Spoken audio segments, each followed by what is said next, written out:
Bonjour à tous et bienvenue sur Scales and Fins. Aujourd'hui, je vous emmène découvrir mon aquarium et ses habitants. Si vous aimez l'aquariophilie, pensez à liker et à vous abonner pour ne rien rater. Allez, c'est parti!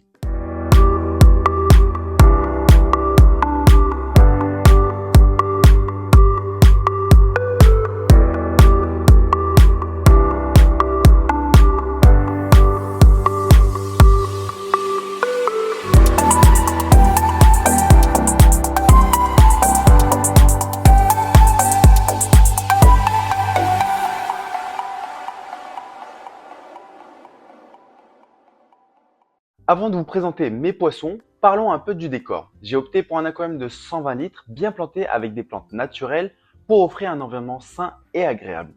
Alors, dans ces vidéos, je vais vous faire une brève présentation de mes espèces et je ferai d'autres vidéos en rentrant plus en détail, un peu comme une fiche d'élevage pour chacune des espèces.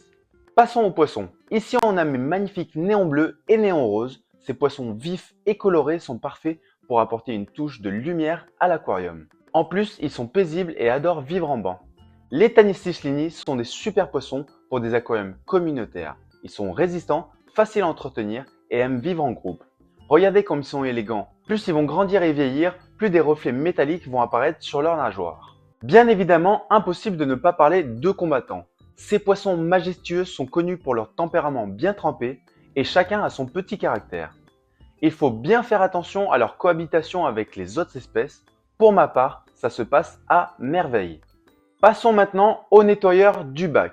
Mes Coridora Panda et Coridora Adolphoi.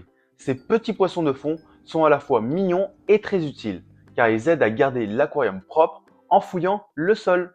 Les poissons zèbres, aussi appelés dagnos, sont de vrais petits bolides. Ils adorent nager dans tous les sens et apportent une belle dynamique à l'aquarium. Les nez rouges sont des poissons fascinants, leur particularité, leur tête rouge vif qui change de couleur en fonction de leur humeur et de leur état de santé.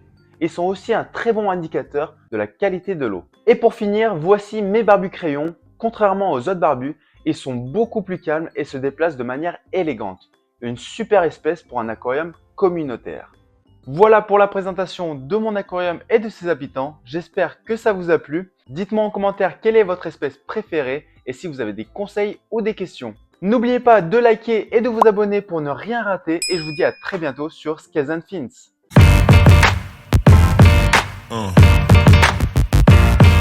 Yeah.